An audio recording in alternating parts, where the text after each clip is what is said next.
Good morning mga kalaro. Narito na naman tayo para maglaro sa kusina. Ang ating menu ngayon ay chicken alaking. Ang chicken alaking natin ay chicken breast. Gawin natin ng pili, ganyan. Tanggalin natin ang buto. Yan. At ito naman ang kanyang mga panangkap sa sauce.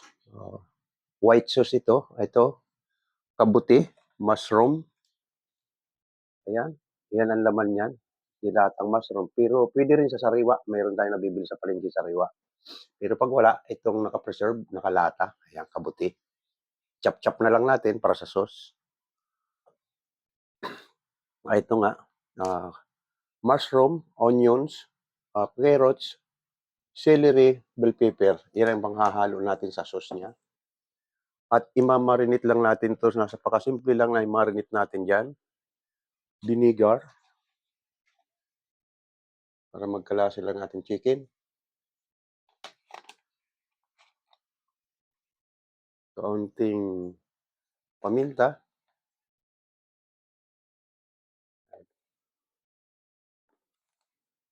Yung brand ko ngayon ay Ajinomoto. Dati Magic Sarap. Ngayon Ginisa Mix. Yan. Yan, kaunting liquid seasoning.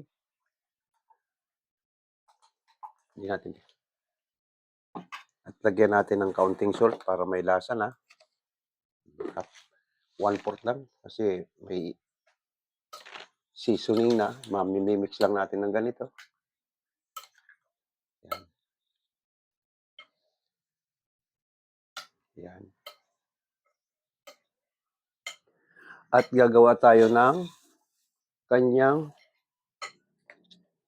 pagugulungan.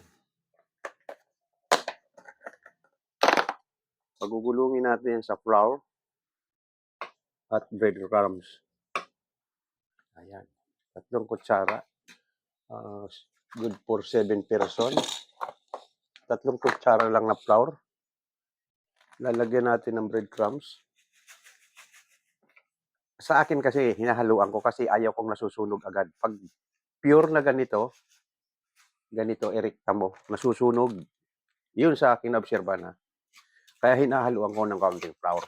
Ayan. Naka-ready na yan. Mabati tayo ng itlog.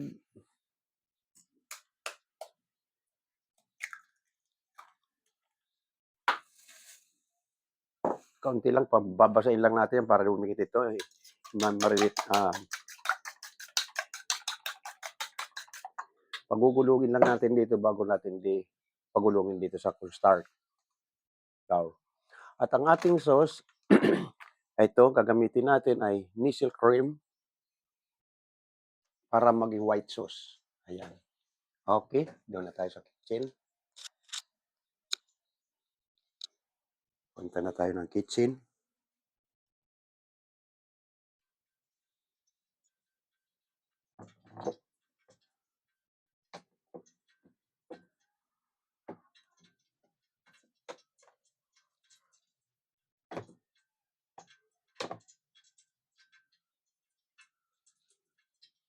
Ayan, meron na tayong mainit na mantika.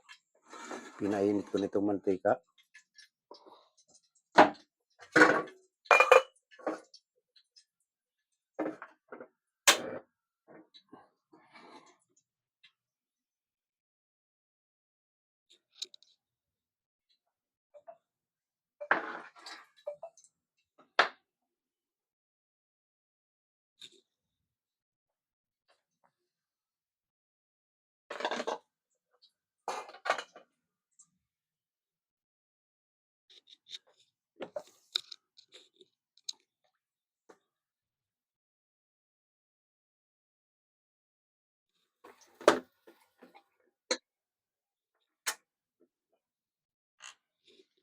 Ang ating paggigisa ng sauce ay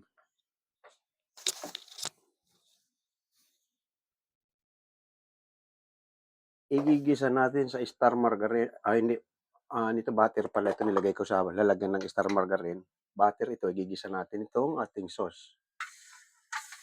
Ayan. Ito naman, ang chicken natin, hindi naman gaanong matagal i-marinate ito kasi katulad ng suka, dikit kaagad sa karne. Tamang-tama lang kasi pagugulungin pa natin. Ayan. Gaganyan mo lang sa egg. Ayan. At pagugulungin mo rito sa ganito. Ayan. Breadcrumbs na may halong ang kaunting flour at saka cornstarch. Ayan. Bago mo pagulungin.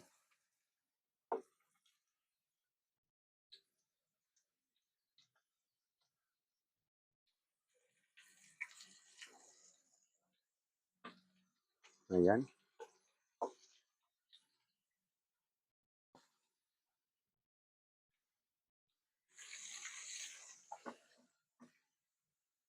Simple lang, pero ito ang mga paborito ng ating mga chikiting.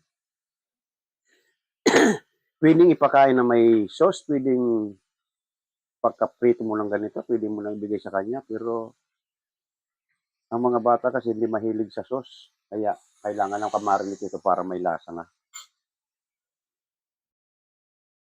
Yan.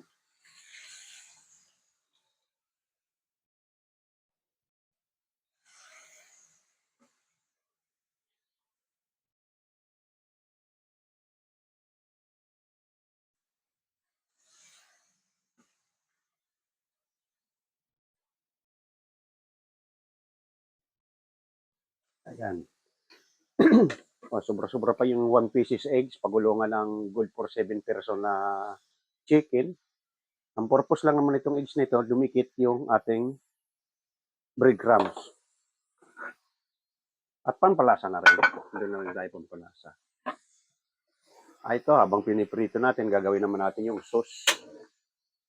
Ayan.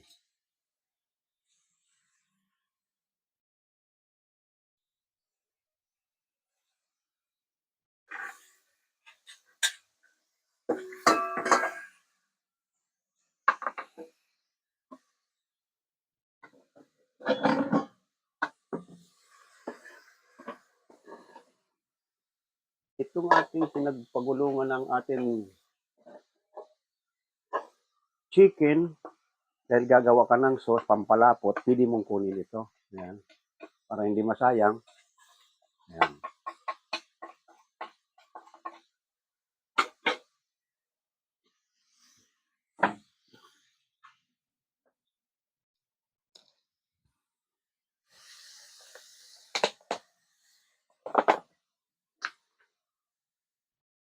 Mga 2 kutsarang cornstarch para lumapot.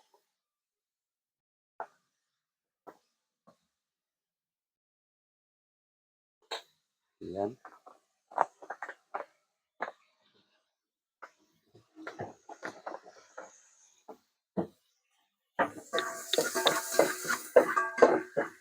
Ayan na, nag-brown na yung ating garlic. Yung walang garlic to, onions. Hindi ko nilalagyan ng garlic to. Isunod na natin yung ating mushroom, celery,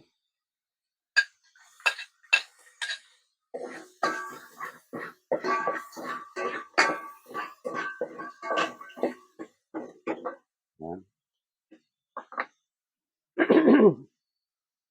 Ito, madali lang masunog ito. May breadcrumbs nito, kaya madali lang pagprito. Ang pagprito niyan, mga 15 to 20 minutes. Ayan. Nag-brown na lahat yung ating panangkap. Ito na, sunod na natin yung bell pepper at carrot.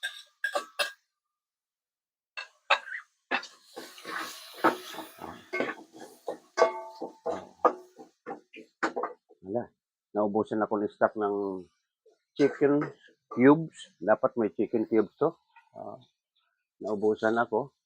Nalalagyan natin ng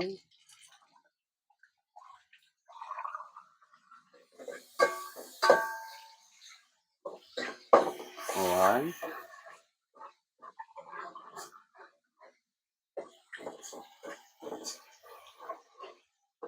Okay, 2 glass water.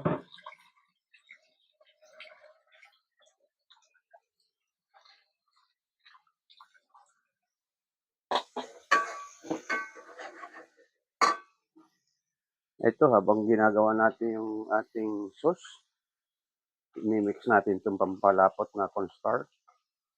Dito na natin ilagay yung initial cream para maging white sauce.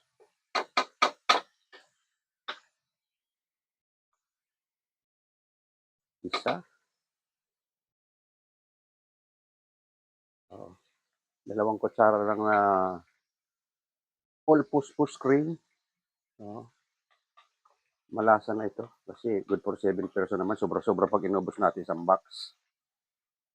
Ayan, ganun kalalabasan yan.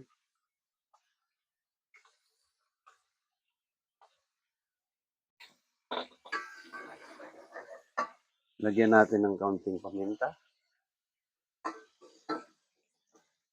Yung ating sauce.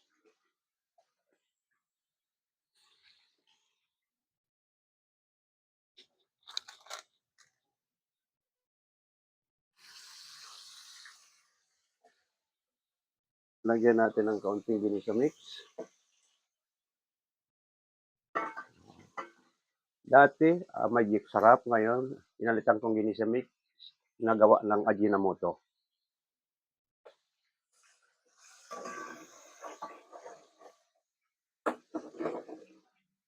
Kasi sa sabaw talaga, may mga sabaw. Ito ang ginagamit ko, hindi Magic Sarap. Magic Sarap sa mga sauce ang ginagamit ko. Ito, napakadali lang mag-brown to. Halos magpanabayan lang maluto ito, sauce natin.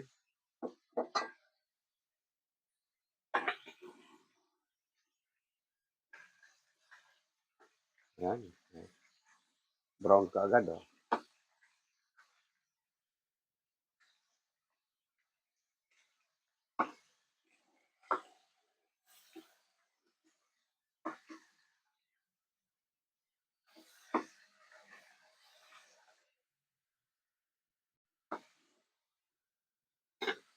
Ayan na, kumulo na ito.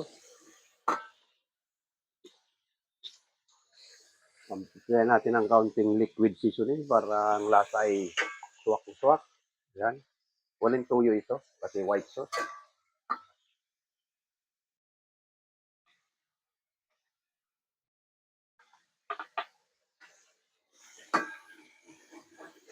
Ayan, pag nilagay natin pampalapot ay hahaluin natin para hindi magbuo-buo.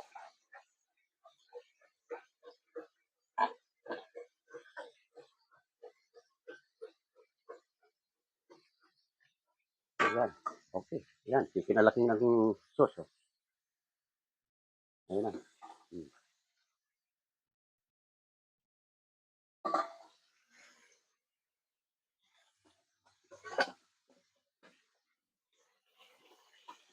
Ayan. Kitang-kita sa camera. Oh. Ang lapot. Ayan, mushroom natin. Titikman natin ang sauce.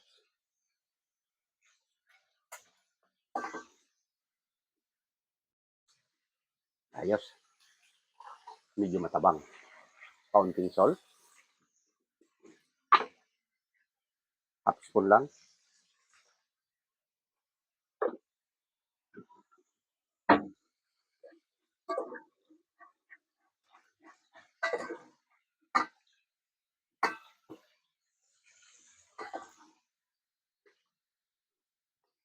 Okay.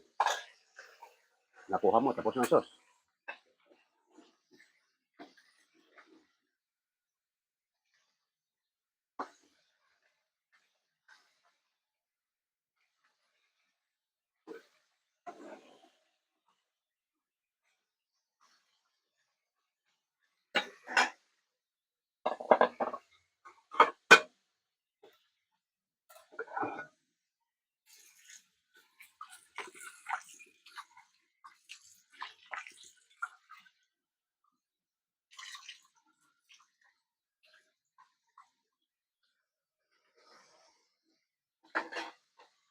Mga 5 o 10 minutes. Luto na yung ating chicken.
Bagay hindi maganito kasi pili nga, tinanggal natin yung chicken breast, tinanggalan natin ng buto.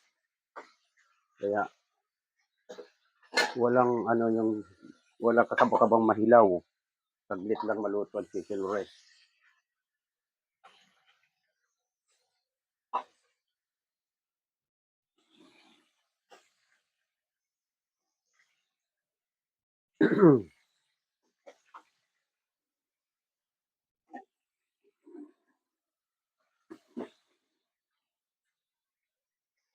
Itong chicken ay alam niyo naman ito medyo mura sa mga karne.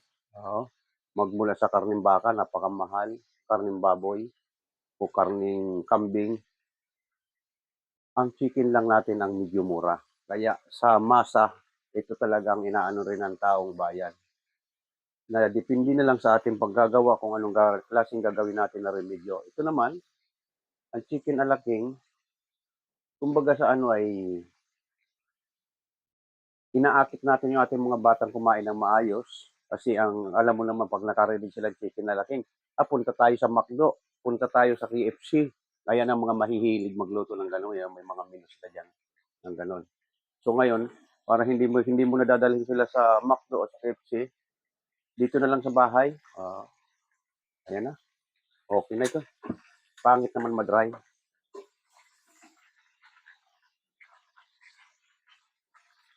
Pag masyado na prito, tostado.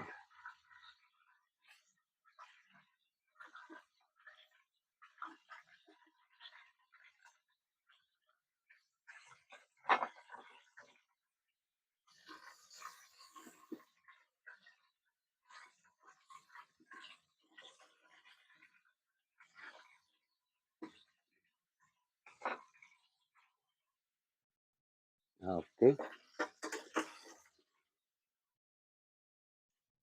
At saka natin patungan ng sauce. Ayan. Ayan. Oh,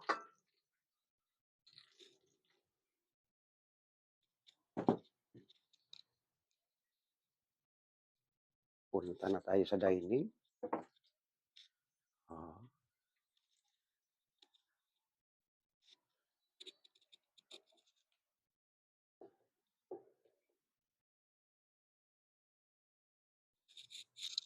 ayan na ang ating ano.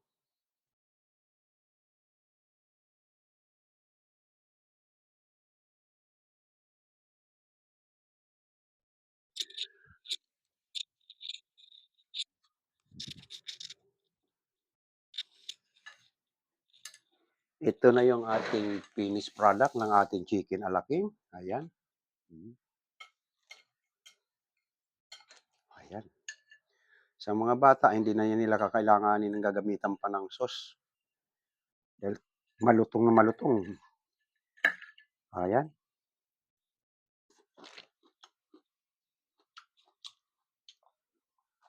Malagatok-lagatok pa sa tusta crispy ang kinalabasan ng chicken natin. Yung ating sauce, yan, pag na-chop mo na yung mushroom, ganito lang kalalabasan. Oo. Okay. Mm.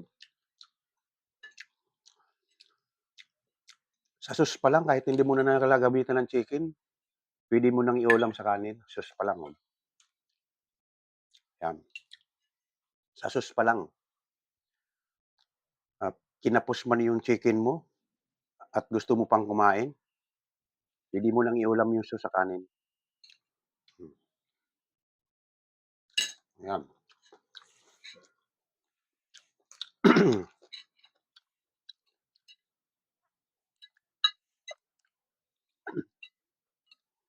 Yung mushroom natin, pwedeng buo, pero mas maganda chop-chop na ganito kaysa ganitong buo. Yan. Eh, ikaw, pag tinamad kang tumantad, buuin mo na. Pero ako, chinop-chop ko. Nagtira lang ko na ilang buo. Okay. Maraming salamat ulit sa ating taga-subaybayan na gustong matutong magluto. Sundan lang natin ang ginagawa ni Mang Leo. Tapos na naman tayo ng isang araw ng chicken alaking. Okay, bye sa inyong lahat yan. Bukas naman.